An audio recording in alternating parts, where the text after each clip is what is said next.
You received a call from an inmate at the Department of Corrections. This call will be recorded and monitored. If you wish to block any future calls of this nature, dial 7 now. To accept this call, press 5 now. To decline this call, hang up. Well, hello there, Brittany. Ah, yes, yes. Not only did I hear about that, but I actually spoke to her. Well, yeah, she was telling me that she had a roommate that she liked. They got along really well. But this other lady, which you know very well, somehow convinced the staff that she had committed this serious infraction, and so she went down to SEG. And this girl moves into her room and thus started an abusive relationship. And she was pretty much very controlling and very physical on her. And it just breaks my heart that she has to be putting up with that stuff. And that, I guess the worst part is that the staff would allow something like this to happen. So what in the world is going on in the prison system now? Oh, yeah. Well, we want to get this story out. And along with some familiar ones, I know social media is beginning to pick up on the transgender issue. And not too many people oppose transgender people who get the change. You know, if there's a biological male that goes to a women's prison and he's unable to get this person pregnant or sexually assault them, then there's really not that big of a problem. But still, the way prisons were set up, biological women and biological men should be separate. But if they increase their budget, increase their staff, maybe they can keep an eye on some of the events that's going on in there, kind of like our mutual friend. Yeah, and that's something we definitely need to strive for. But the public can't help. Senators, representatives, they can't help. Governors and federal agencies, state agencies, nobody can help if we don't know what's going on in there. So that's up to you guys to somehow get the message out. Yep, and that's what I'm going to do. But talk to your loved ones. Talk to relatives. If you have church ministers and representatives and stuff go in there, or if you have attorneys, just talk, and give names, give specific incidences, make notes. Yeah, you can do that too. There's people that do post a lot on social media, and they're able to get friends, loved ones to post things as well. And I think the most important thing is just not to let it die. We've got to keep this alive. As long as it's going on, the public needs to hear about it. It can't be one of those things where people get all rallied up and maybe protest or speak out. You have 60 seconds remaining. And then within a few weeks it's gone. Yes, and I will definitely support that. I know you're adamant about it, and I know there's a lot of other folks in there that's adamant about it. And we need to band together and get this information out. There's a few national organizations that's beginning to look into that. And I like... You have 30 seconds remaining. The fact that we can find something to rally behind. Yeah, you guys do have a bad reputation. You commit the crime and they don't really care what goes on in there. But that's just a handful of people.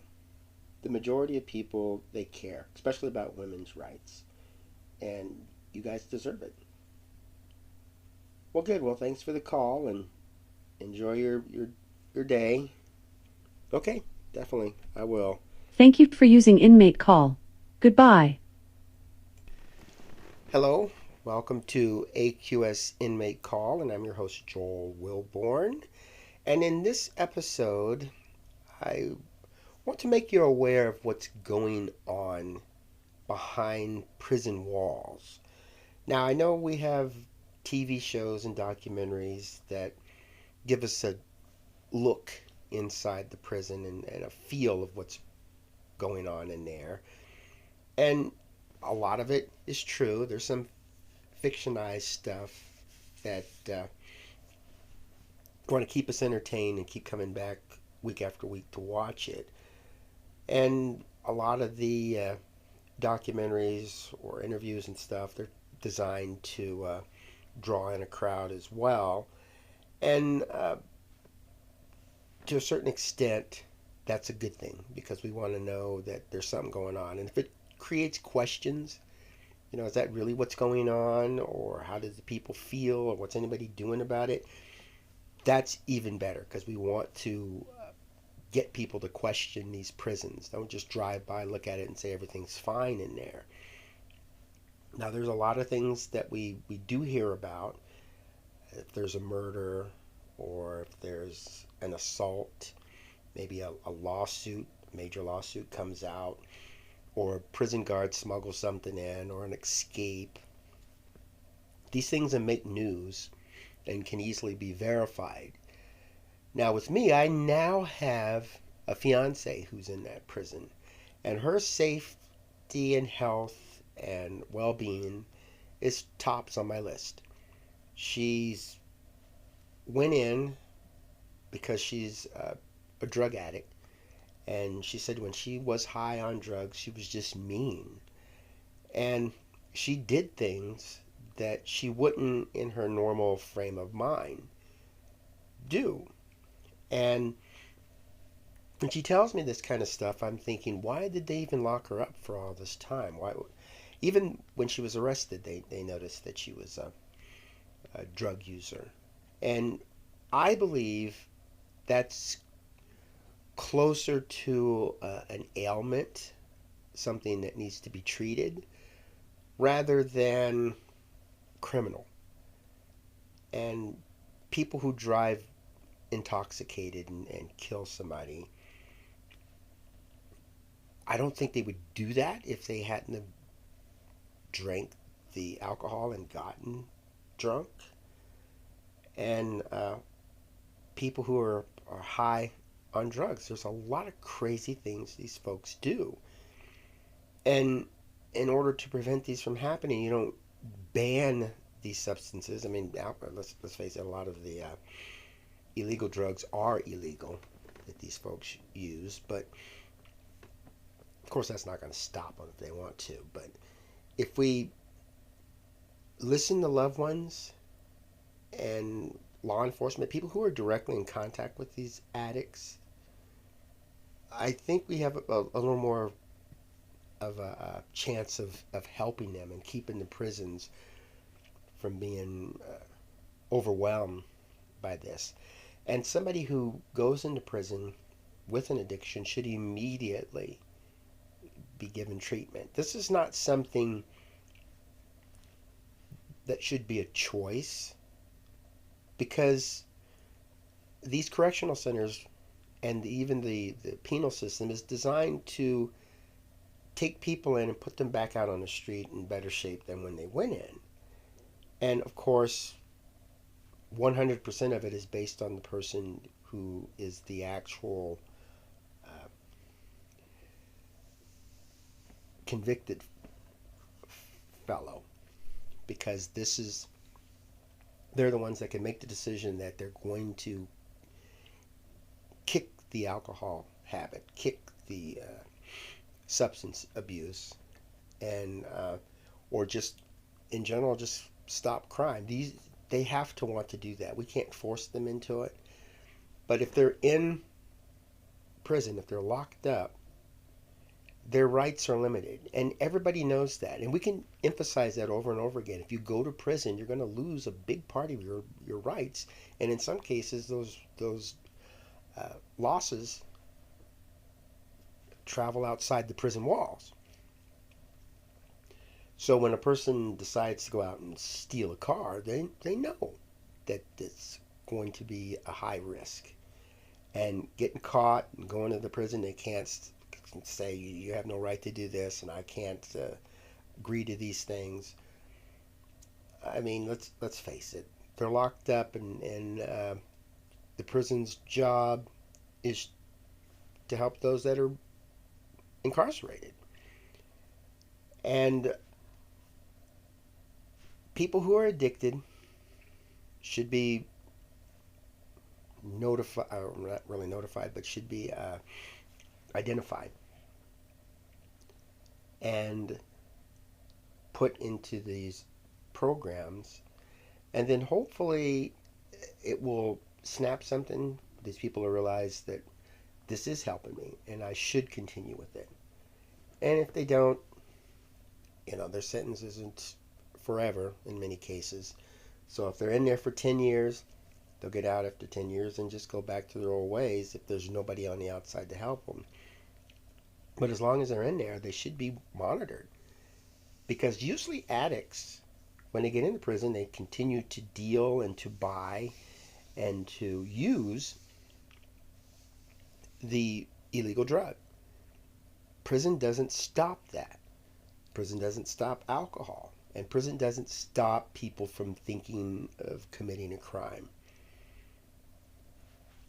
So I've got a fiancée who's locked in there who's an addict. But she says that being in prison helped her because it's tearing her away from the addiction. And I can't 100% verify it, but from my point of view, she's not using the drugs in there. And even if she was, she's got support on the outside. I'm hoping to marry her while she's in prison, so when she gets out, she's my wife, and then I will have a little more say in this addiction. Like, this is affecting both of us now. And if you really care about this relationship, I'm not going to say you will quit the drugs. It's just like you will put forth an effort, and you will reach out, and you will keep people informed. Something that's not demanding success, but accepting failure just in case. And so when people are in prison and they do have certain rights, they have right to medical treatment, they have right to 3 meals, to comfortable sleeping quarters. And so me knowing that my fiance is in a prison cell with a biological male, and she has no say in the matter. She can't choose whether she wants to stay with that person or not. That doesn't make me feel very comfortable. If she were to call me up and say my roommate is a biological female, I'd feel a little more comfortable, but still that doesn't really ease anything either. We need prison officials who keep an eye on this. It's their job to keep these folks safe and secure and relatively out of harm's way. Now, I'm working on several projects against the DOC because they're just not following their own policy, and they're certainly not following state law.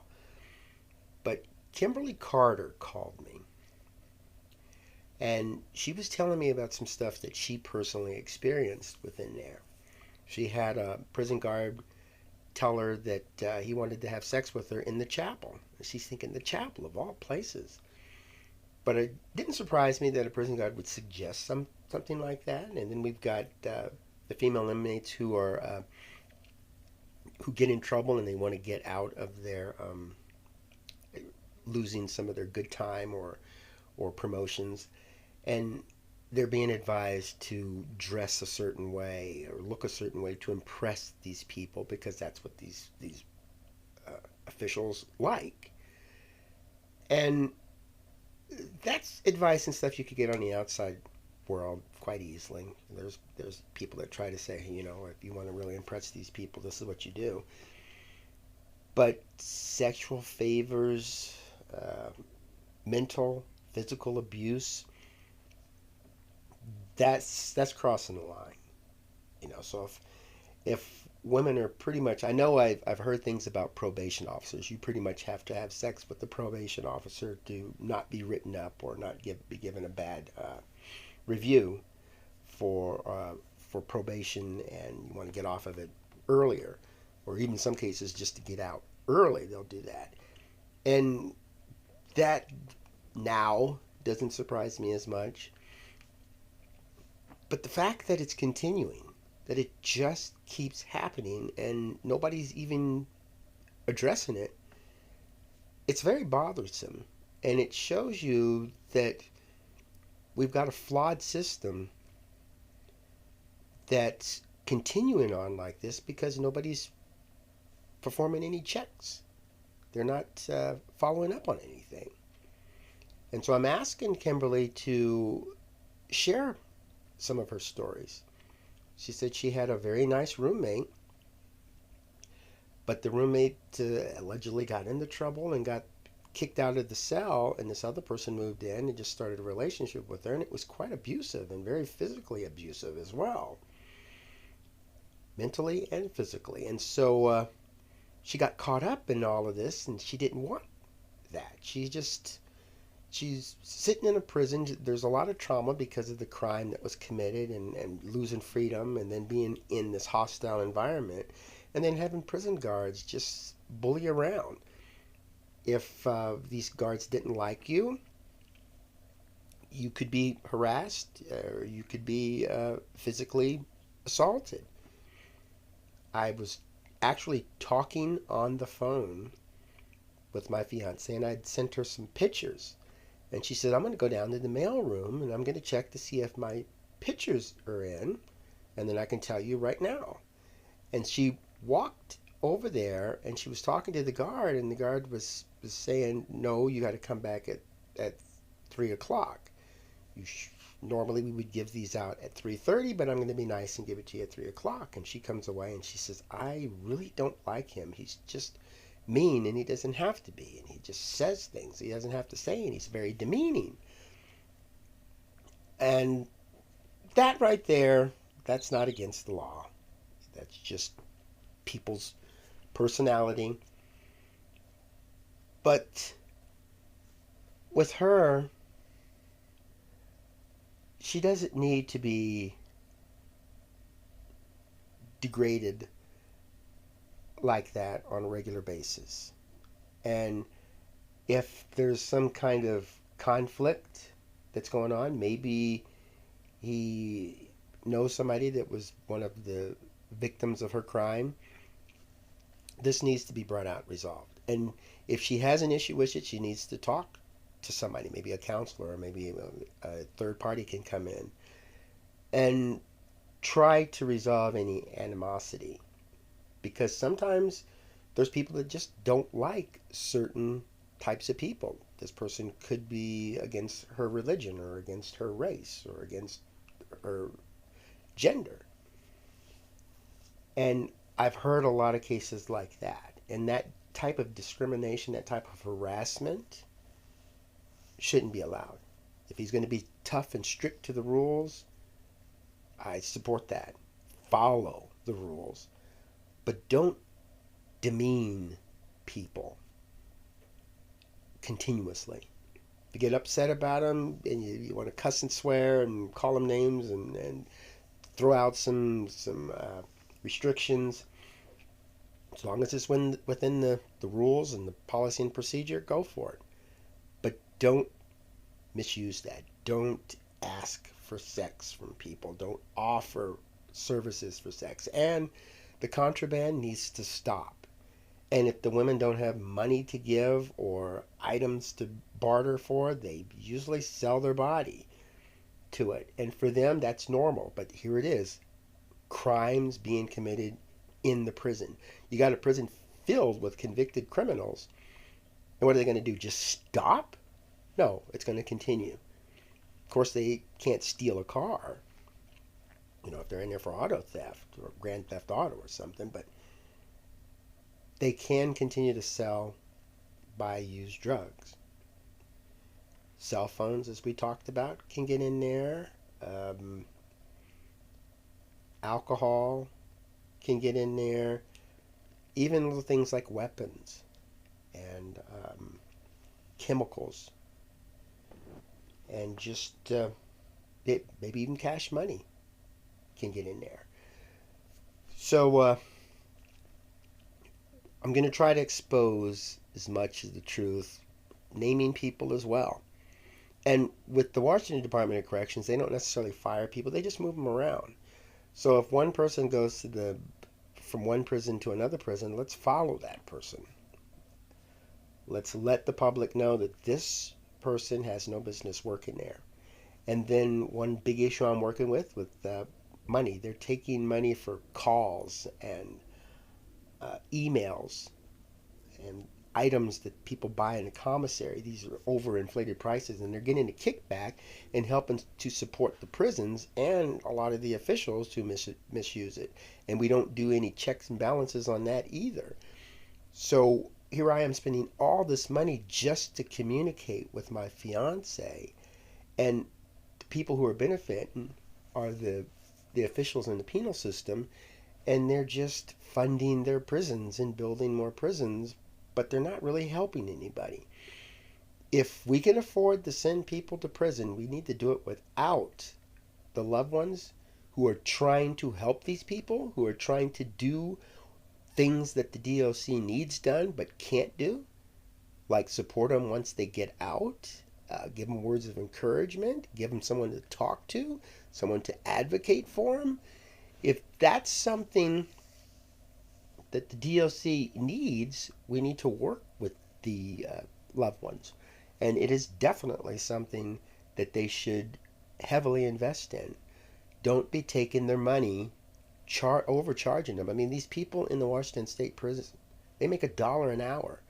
And they're paying like $5 for a package of ramen soup. That's a lot of their time and effort. They should be making minimum wage in there, and then maybe paying out of that minimum wage for certain services within the prison. I wouldn't see anything wrong with that, kind of like a rent or something.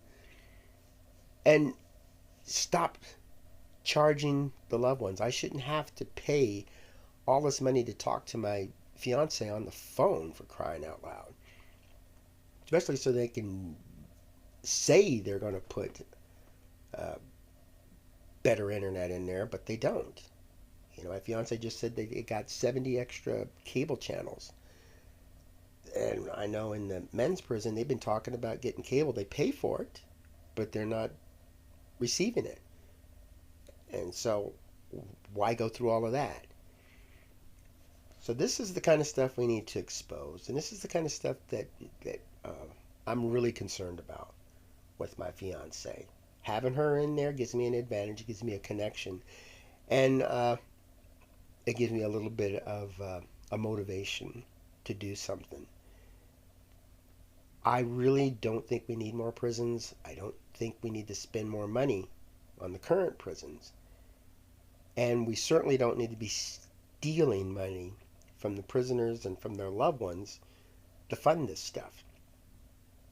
If the justice system arrests a person, brings the person in, and it's like my fiance, somebody who is high and addicted, you don't say 10 years and we're going to charge your loved ones the whole time.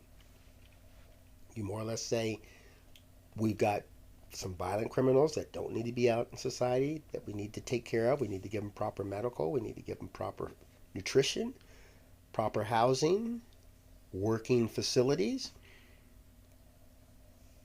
And we need to focus our money on that, not just bringing in groups of people that we obviously cannot afford to keep in here. And the justice system needs to know about that. Don't lock up everybody that commits a crime and gets convicted. Evaluate it. on the Washington Department of Corrections website, they actually have links to transgender qualifications and how they aim to accommodate transgender people, real transgender people, not the fake ones. And that's good that they say that, but what about reducing the cost? What about keeping the prison population low? Recidivism is nice, but it takes a lot of work to prevent people from going back to prison. And fortunately, I don't see a lot that do go back because I really heavily work with them, and I've got a lot of support out here. So what I can handle, I will send to somebody else who's usually quite successful. So I'm very happy with that. And the prison system needs to piggyback on that.